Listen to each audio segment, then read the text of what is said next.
우리를 위하여 오래 흐느껴온 이 세상 우리 위하여 죽으신 아기 예수께 우리는 무얼 배웠나? 왜 아직 서로 헐뜯고 평화 모를까? 왜 우리 눈은 이리 어둘까? 그예부터 들려오는 외침 내 귀에 들리네. 전쟁과 굶주림 못 견디어 우는 저음성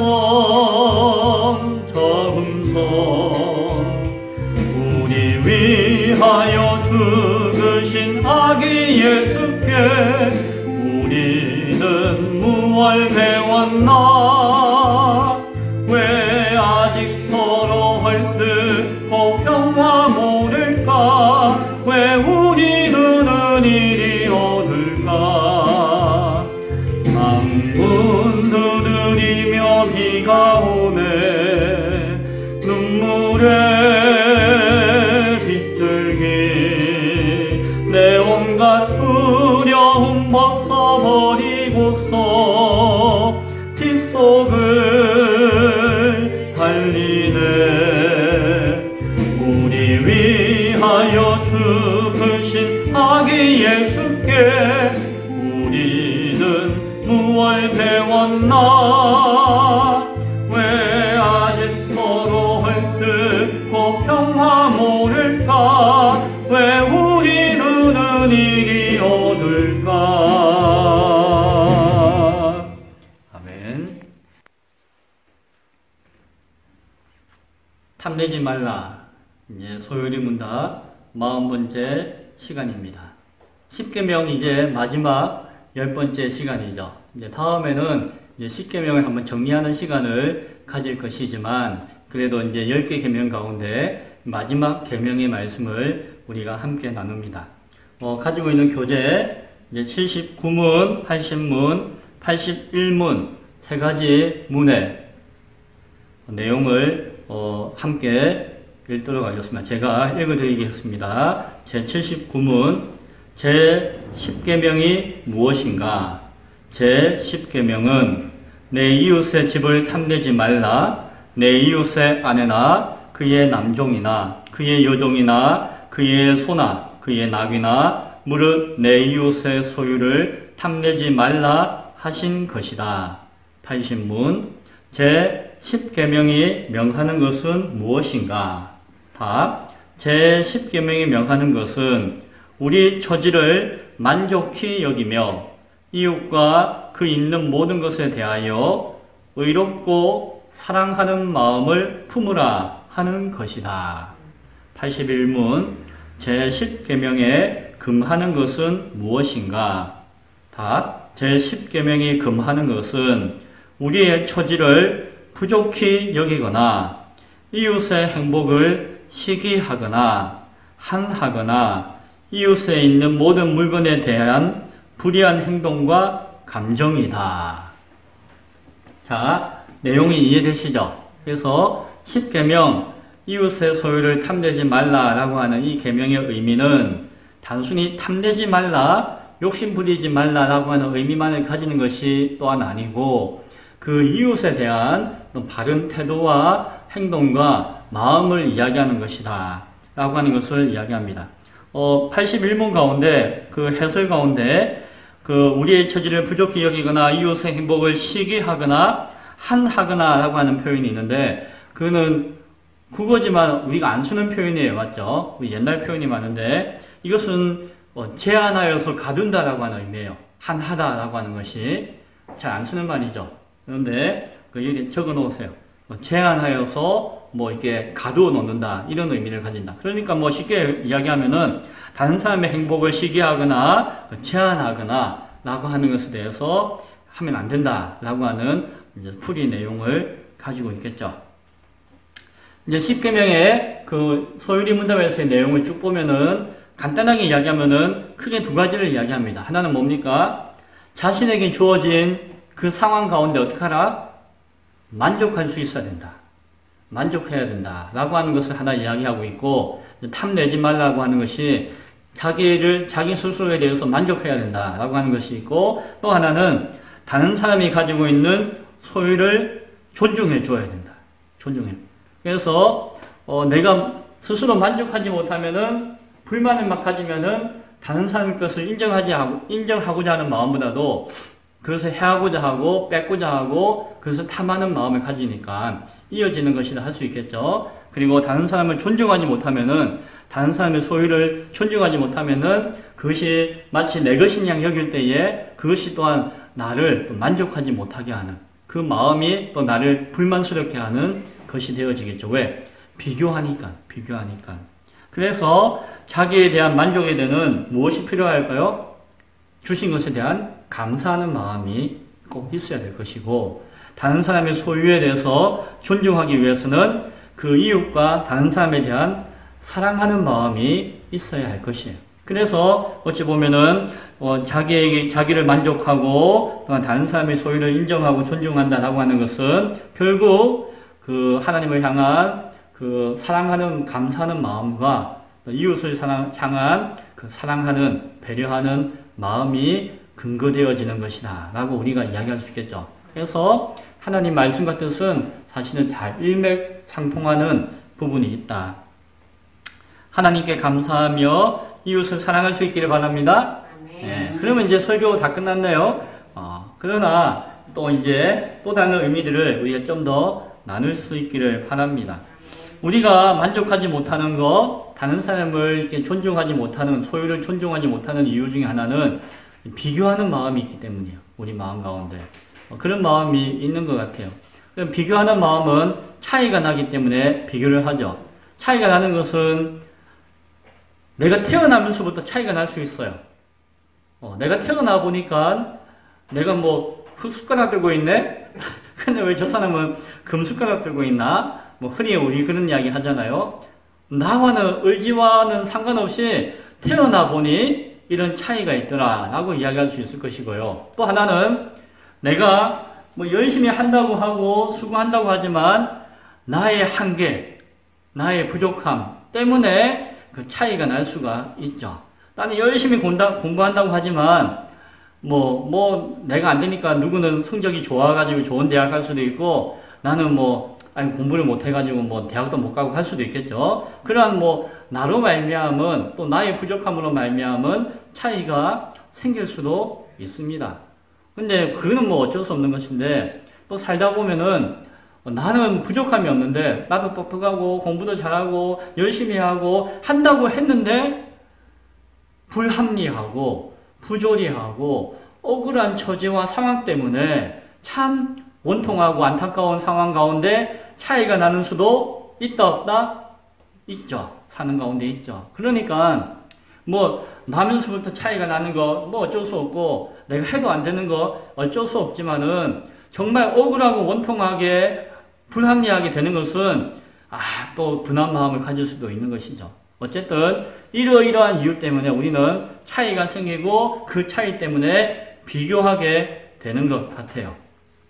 차이가 생긴다는 것과 비교하게 되는 것은 그거는 그걸 가지고 가타부타 이야기할 것은 없는 것 같아요. 그렇죠? 그런데 우리 그리스도인이라고 할 때에는 단순히 차이가 난다, 단순히 비교가 되어진다 라고 하는 것으로서 그 상황을 설명하는 것으로 그치기에는 좀 아쉬움이 있어요. 왜냐하면은 그 차이가 날 때에 그 비교할 때에 그 비교의 기준과 가치가 무엇이냐에 따라서 우리가 과연 그 비교를 통해서 내가 만족하지 못하거나 원망해야 되느냐 하는 것에 대한 어떤 판단을 하게 되어지는 것이죠. 쉽게 이야기하면은 우리 그리스도인은 단순히 차이가 난다고 해서 비교가 된다고 해서 그것으로서 판단하고 그치는 존재가 아니라는 것이에요.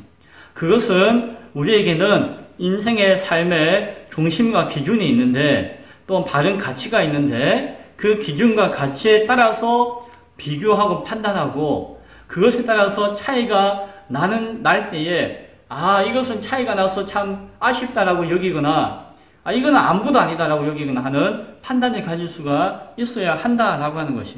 그래서 우리가 하나님 뜻 안에서 바르게 비교함을 통해서 차이가 날 때에 내가 부족하다 여기면은 그럼 어떻게 하면 됩니까? 내가 부족하구나. 그러면 내가 더욱더 열심히 해야겠구나. 내가 더욱더 좀 더 부족하기 때문에 좀 더 내가 겸손하게 해야겠구나 라고 하는 또 하나의 자기 성장과 자기 성숙의 기회가 되어줄 수 있다는 것이. 하나님 뜻 안에서 우리가 바르게 판단해서 그 차이를 인정한다면, 그리고 그 뜻 안에서 바르게 차이를 인정한다면 우리는 또한 더 열심을 낼 수가 있겠죠. 더 열심을 내어서 우리가 필요로 하는 것이 있다면 그걸 채워나가겠죠. 그래서 내가 열심히 수고하지 못하였고 내가 게을렀다면은 내가 부지런히 일하고 또 성실하게 일함을 통해서 그것에 대한 대가를 얻음으로 말미암아 그 차이를 좁히고 그 차이를 좁히면서 비교할 수 있는 것들을 대해서 줄이는 그런 노력도 필요하겠죠. 그래서 우리는 성장시키고 성숙시키는 하나의 기회가 되어진다면은 그 차이와 그 차이로 말미암은 비교하는 것들은 나쁘다라고 이야기할 수는 없다. 그러나 그 기준이 잘못되어졌을 때에, 그 가치가 잘못되어졌을 때에는 우리는 합당치 못한, 온전치 못한 그 차이로 말미암아 비교의식으로 말미암아 우리는 좌절하게 되어지고 실패하게 되어진다는 것입니다. 차이도 아니고 비교할 것도 아닌데 잘못된 기준에 의해서 비교하고 그것으로 말미암아 자신을 스스로 업신여기게 되어진다면은 그것이야말로 자신을 실패하게 여기는 것이 되어진다. 쉽게 이야기하면은 우리가 주일날 불의한 청지기의 말씀이나 아니면 부자와 나사로에 관한 말씀을 통해서 우리가 생각한 바들이 있었잖아요. 쉽게 이야기해서 세상의 가치의 기준인 돈이나 물질이 우선이라고 여기고 내가 돈이 없기 때문에 물질이 없기 때문에 그 차이로 말미암아 내가 비교하고 비교당함으로 말미암아 내가 뭔가 부족하다라고 스스로 자책하거나 내가 비교의식 가운데 만족하지 못하고 늘 우울해하거나 누군가를 원망하거나 불평하거나 또한 혹 시기하거나 질투한다면은 그것은 잘못되어지는 기준으로 말미암은 나의 실패의 이유가 되어질 것이다.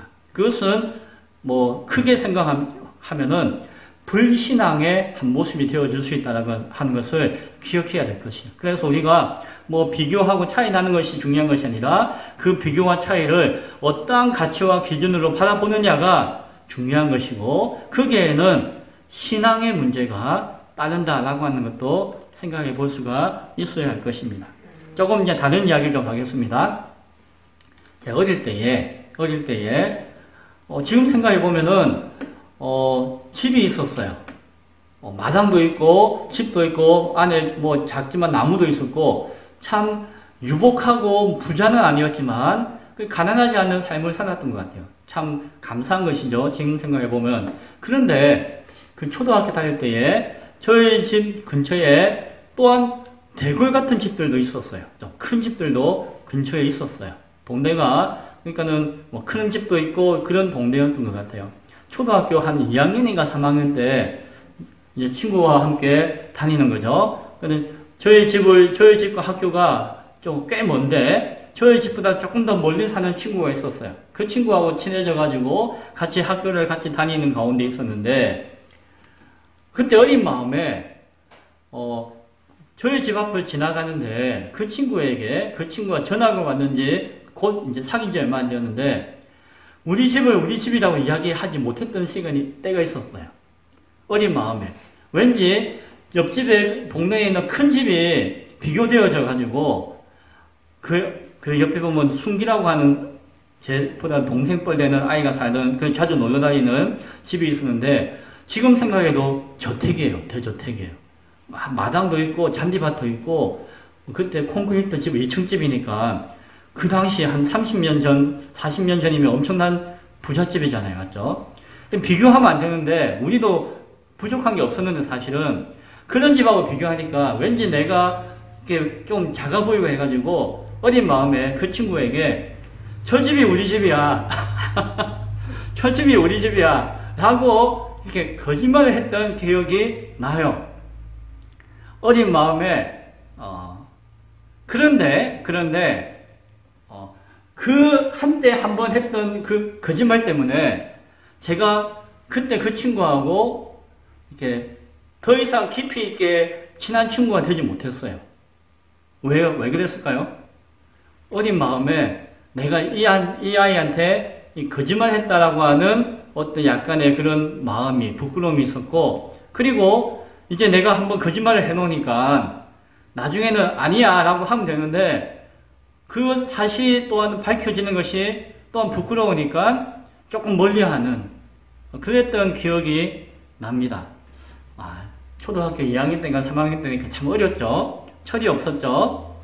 그리고 우리 집이 그렇게 아주 가난한 집도 아니었는데 그 집이 너무 부잣집이었는데 그 집이 아무튼 그랬던 기억이 나요. 그게 제가 살아오면서 저에게 가지고 있는 부끄러움 중에 하나였어요. 뭐 어디 가서 뭔가 훔쳐왔다 뭐 이런 그 이야기는 다음에 하겠지만 제가 부끄러운 기억이 한 몇 개가 있는데 그 중에 하나가 그 기억이에요. 아직도 제 마음 가운데는 그때 참 부끄러웠다. 지금도 참 부끄럽다 하는 마음을 가지는 게 그때 그 기억입니다. 왜 그랬을까요? 내가 그때 큰 집 부잣집이 아니어서 부끄러운 게 아니라 비교함으로 말미암아 쓸데없는 욕심이죠. 큰 집과 큰 부잣집에 대한 욕심이 있었던 거예요, 사실은. 그래서 비교해가지고 내가 좀 아니다 싶으니까 거짓말을 해가지고 했던 그것이 제 인생의 참 오점이고 부끄러움이다 라는 생각을 지금도 하게 되는 것이. 그래서 나중에 이제 천이 들고 목회를 하고 하면서 부끄러운 기억이지만 또 감사한 것은 그것이 제 인생의 하나의 또 기준이 되었어요.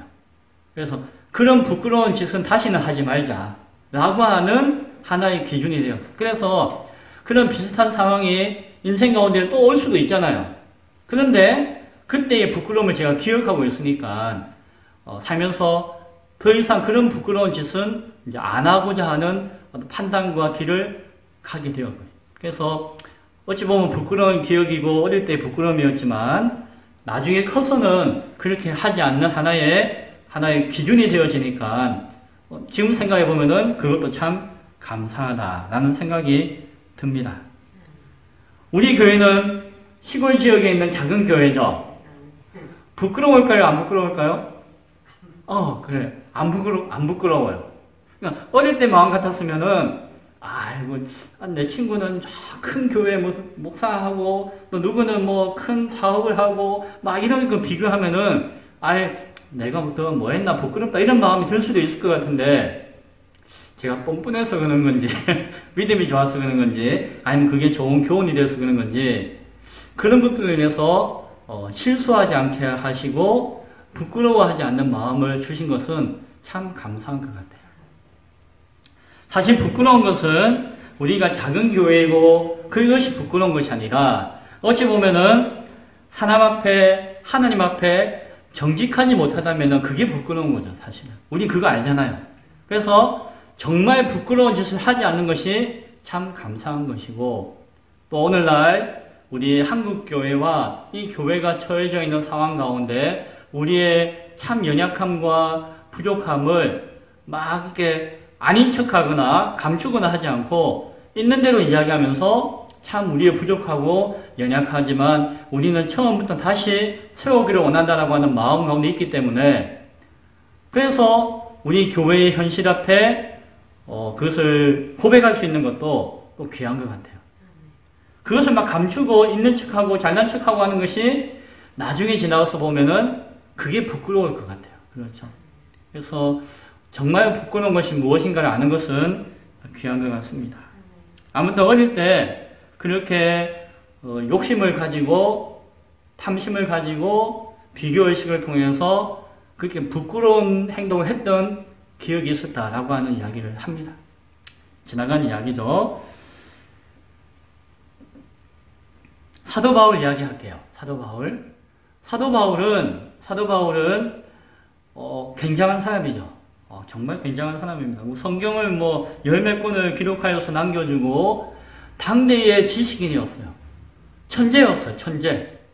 그 성경 기록을 보면은 그 고대의 철학과 그 논리와 사고가 쫙 깔려가지고 하나님 말씀을 누가 봐도 업신여길 수 없는 그 철학적인 사유 가운데서 논리적이고 합리적으로 그럼에도 불구하고 하나님의 계시에 합당한 말씀을 잘 기록해서 이 교회를 세우고 하나님 말씀으로서의 가치를 온전히 나타내는 그 귀한 열매들을 맺은, 그리고 성경 안에서 그가 전했던 그 복음이 오늘날 교회를 세워나가는데 하나의 귀한 밑거름이 되었던 것을 보면은 너무나도 귀하고 귀한 사명자예요. 그렇죠? 처음부터 그런 것은 아니에요. 그런데 처음에 바울은 예수님을 핍박하는 바리새인이었어요. 바리새인 알죠? 우리 바리새인에 대해서 얼마나 많이 누가복음을 통해서 많이 들었잖아요. 예수님이 그렇게 막 권면하고 질책하고 경계했던 그 바리새인 중에 한 사람이 사도 바울이요. 사도 이전에 사울, 그 바울이었던 것이죠.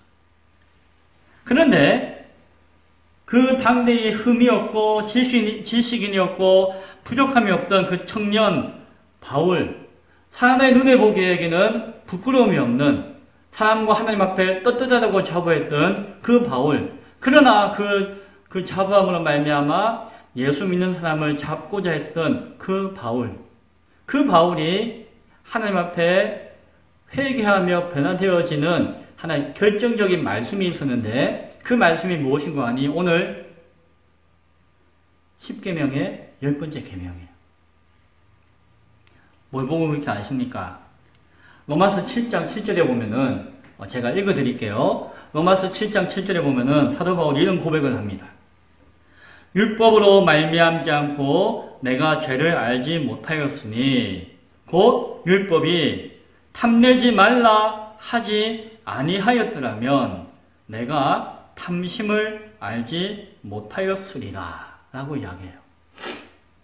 물론 사도 바울이 10계명의 모든 말씀의 가치 가운데 이거 하나만을 강조하거나 한 것은 아니지만, 그러나 그 5계명부터 9계명은 무엇을 해라 말라, 어떤 행동 중심의 계명이었다고 한다면은 이 10번째 계명은 행동이 아니라 그 마음의 중심 가운데 있는 것을 이야기하는 것입니다. 탐내지 말라는 것을 하는 건 뭡니까? 뭐 도둑질 하지 마라, 살인하지 말라, 뭐 이런 어떤 행위적인 어떤 제약을 이야기하는 말씀이 아니잖아요. 그 마음을 이야기하는 거잖아요. 탐내지 말라, 탐하는 탐심의 마음을 품지 말라고 하는 계명이에요.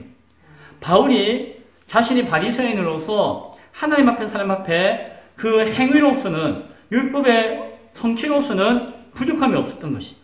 그러나 그가 마음 가운데 찔리는 것은 이 10번째 계명은 그 마음의 중심 가운데 있는 권면을 바울에게 주었다는 것이죠. 자신의 겉으로 보기에는 부족함이 없었지만 자기의 중심을 볼 때에는 자기 안에 탐심이 가득했다는 것을 부인할 수가 없었죠. 그래서 이 10번째 계명이 바리새인 중에 바리새인이었던 이 사도 바울에게 있어서는, 이 바울에게 있어서는 결정적인 회심의 말씀이 되었다라고 이야기할 수가 있는 것이에요. 사도 바울이 예수님 만났습니다. 그 눈이 안 보였다가 예수님 만나는 체험을 통해서 그 사울이 바울이 되었습니다 라고 이야기할 수 있겠지만, 단순히 체험을 통해서 사람이 변하는 것은 아니에요. 그 사람이 변하기 위해서는 무엇이 필요하다? 하나님의 말씀이 필요한 것인데, 그 말씀이 그 바울 가운데 꽂혔고 예수님의 말씀이 그 심령 가운데 녹아지게 되었고, 그 말씀으로 말미암아 그 심령이 회개하여서 그 이후에 예수님을 만나고 체험하는 그 모든 체험이 함께 이루어짐으로 말미암아 그가 온전한 회심의, 온전한 변화의 열매로 나아가게 되어지는 것이죠. 예수님이 이렇게 말씀하셨죠. 마가복음에 있는 말씀인데, 마가복음 7장에 사람의 마음에서 나오는 것은 악한 생각, 곧 음란과 도둑질과 살인과 간음과 탐욕과 악독과 속임과 음탕과 질투와 비방과 교만과 우매함이니 라고 말씀하셨어요. 십계명에 앞서 있는 그 모든 어떤 행위의 제약과 명령을 주는 말씀이라고 할지라도 예수님은 그 어떤 겉으로 드러나는 것이 아니라 그 중심의 것들을 이야기하고 계시잖아요. 사람의 마음이 이런 악한 생각 가운데 가득하면 이것이 죄인 것을 예수님은 말씀해 주셨어요. 그 예수님의 말씀을 바울이 들었죠. 그리고 그 10번째 계명을 통해서 자기 마음 가운데 있는 그 악한 마음이 있는 것을 알게 되었죠. 그러므로 말미암아 예수님이 이렇게 하신 말씀이 결국 스스로 어렵다고 여기며 자신은 행위로서는 온전하다고 여기지만 그 중심과 마음이 악할 수밖에 없었던 악한 바리새인인 자신과 같은 자를 향한 예수님의 말씀인 것을 그가 깨닫게 되었죠.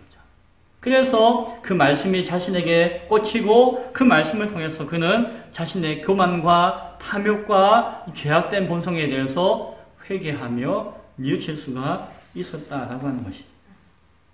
그래서 어찌 보면은 사도 바울이 바울되게 하는 그런 결정적인 말씀의 하나가 오늘 10번째 계명이 유효하였다라고 하는 것을 우리가 바라보게 되어지는 것이죠. 자신의 마음의 중심에 놓여져 있던 그 악한 생각, 예수님이 말씀하고 권면했던 그 말씀 가운데 있는 그 교만하고 자기 의로 가득한 그 악한 생각을 깨닫고 고백하게 되었다라고 하는 것이에요. 그래서 사도 바울은 이런 말씀을 줍니다. 빌립보서 4장 11절부터 13절에 있는 말씀이에요. 내가 궁핍함으로 말하는 것이 아니라 어떠한 형편에든지 나는 자족하기를 배웠노니 나는 비천에 처할 줄도 알고 풍부에 처할 줄도 알아. 모든 일 곧 배부름과 배고픔과 풍부와 궁핍에도 처할 줄 아는 일체의 비결을 배웠노라. 내게 능력 주시는 자 안에서 내가 모든 것을 할 수 있느니라. 내게 능력 주시는 자 안에서 내가 모든 것을 할 수 있다라고 하는 말씀을 사람들은 듣기를 좋아하고 생각하고 막 고백해요. 그러나 이 말씀의 근간에는 무엇이 있다? 사도 바울이 자족함을 배웠다라고 하는 고백이 있다는 것입니다. 사도 바울은 자기 안에 있는 그 탐심을 통해서 자신의 연약함을 고백하고 예수님의 말씀을 듣고 깨닫게 되었죠. 사도 바울에게 있어서는 예수님의 말씀을 통해서 그 탐내지 말라고 하는 그 말씀의 의미가 무엇인지를 알게 되었죠. 그것은 무엇이라고요? 결국 내가 하나님 앞에 주신 것으로 감사하며 자족하는 마음을 가지는 것이 귀하고 나는 그것을 배웠다라고 고백하고 있는 것을 보게 되었습니다.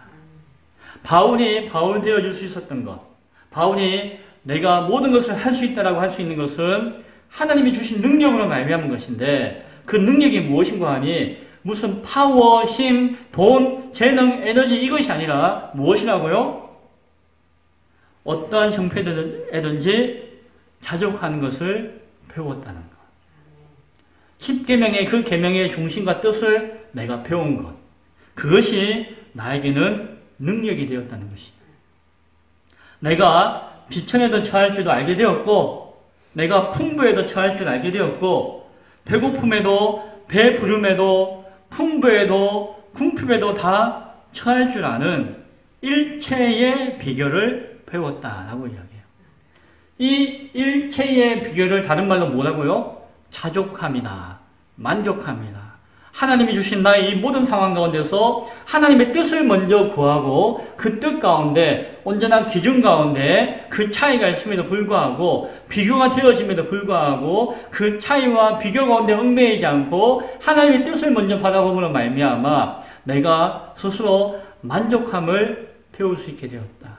어떤 상황에서도 감사할 수 있게 되었고 어떤 상황에서도 나의 처지보다도 하나님의 뜻을 먼저 바라볼 수 있게 되었고 그것이 내 인생의 일체의 비결이 되어서 내가 모든 일을 감당하는 무엇이 되었다?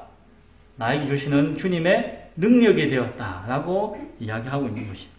내가 능력 주시는 자 안에서 모든 일을 할 수 있다라고 하는 것은 내가 돈이 많기 때문에, 힘이 많기 때문에, 무슨 큰 성령의 능력을 얻었기 때문에가 아니라 내가 하나님 앞에서 자족할 수 있는, 더 이상 비교하거나 탐하거나 하지 않고 일체의 비교 가운데 설 수 있는 그것이 내가 능하게 하는 힘이 되었다라고 바울은 고백하고 있는 것이.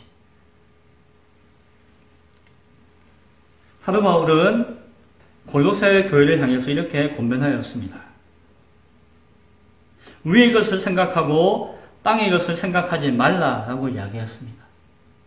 위의 것을 생각하고 땅의 것을 생각하지 말라라고 이야기했습니다. 왜 그랬을까요? 땅의 것을 생각하고 땅의 가치에 매여서 그 차이 가운데서 비교하고 그 가운데서 자족함을 잃어버리게 되어진다면은 그것이 자신이 망하게 되어지는 것이기 때문에 그리스도인은 그렇게 해서는 안 되기 때문에 그러한 것이. 그래서 이어서 뭐라고 이야기합니까? 그러므로 땅에 있는 지체를 죽이라. 곧 음란과 부정과 사욕과 악한 정욕과 탐심이니. 그러면서 탐심은 무엇이다라고 이야기하는 거 아니? 우상숭배다라고 이야기했죠. 사도 바울의 그 중심 가운데 있는, 이 땅에서 살아가고 있는 그 중심 가운데 있는 힘이 오늘 10번째 계명 가운데 있는 이 말씀인 것을 우리는 비추어 생각할 수 있고, 교회를 향해서 끊임없이 이 세상을 이기기를 원하는 그 교회를 향해서 끊임없이 주는 그 말씀이 자신이 배웠던 그 일체의 비결 가운데 전하는 그 말씀이 바로 탐심을 버리라. 그 탐심이 무엇이기 때문에? 우상 숭배이기 때문에 라고 이야기하고 있는 것을 바라보게 되어집니다. 말씀을 맺고자 합니다. 오늘 우리는 10계명의 10번째 계명의 말씀을 함께 나누었습니다. 탐내지 말라. 탐내지 말라. 내 것이 아닌 남의 것을 탐내지 말라. 이 탐내지 말라고 할 때에 이 탐심의 근원은 마지막으로 한번 정리한다면은 하나님이 허락하지 않은 것을 자기 임의로 가지고자 하는 것이 탐심이에요. 하나님이 주시지 않은 것, 하나님이 허락하지 않았음에도 불구하고 내가 그것을 내 것으로 삼고자 하는 것이 탐심이에요. 따라서 사단이 처음 사람을 타락시키고자 했던, 미혹했던 그 죄의 원흉이 무엇이었을까요? 탐심이었죠. 교만이라고 이야기할 수 있겠지만 결국에는 하나님이 허락하지 않았음에도 내가 그것을 가지고자 했던 그 마음, 그것이 탐심이었다라고 우리는 이야기할 수가 있을 것이고, 그것이 죄의 시작이었다라고 이야기할 수 있을 것입니다. 사도 바울은 이야기합니다. 그것이 우상 숭배와 같다라고 이야기하죠. 예수님은 이야기하죠. 하나님과 재물을 겸하여서 섬기려고 하지 말라라고 말씀하셨어요. 왜? 그 재물이라고 하는 것은 결국 만몬이야. 만몬을 향한, 만몬을 섬기고자 하는 우상 숭배로 빠질 수 있기 때문에, 하나님과 우상을 함께 섬긴다고 하는 것이 유율배반적인 자가당착의 모습이기 때문에 그러하다라고 이야기하시는 것이에요. 우리는 하늘에 속한 그리스도인입니다. 위의 것을 생각하라고 하는 권면을 받는 성도입니다. 땅의 것, 세상의 가치 가운데 매이거나 그 가운데 얽매여 사는 존재가 아닐 수 있기를 축원드립니다. 세상을 이길 수 있는 자가 될 수 있기를 소원합니다. 불평하고 원망하고 시기하고 질투하고 싸우고 다투고 하는 그 모든 것들의 그 원인 중에 하나가 무엇이라고요? 우리 가운데 있는 악한 마음이며 그 가운데 중심은 탐심이다라고 하는 것을 우리가 부인할 수가 없을 것입니다. 하나님 말씀과 뜻 가운데 주신 그 가운데 우리는 감사하며 만족하며 그 가운데서 앞서 이야기했던 그 사랑과 그 감사로 충만하여서 이 세상을 이길 수 있는, 탐심을 이길 수 있는 우리 모두가 될 수 있기를 간절히 축원드립니다. 우리가 없는 것 바라보지 마시고 주신 것을 바라보며 감사할 수 있기 바랍니다. 어릴 때 제가 했던 그 부끄러운 행동과 모습을 더 이상 하지 않는 참으로 지혜로운 우리 모두의 삶이 될 수 있기를 간절히 축원드립니다. 기도하겠습니다.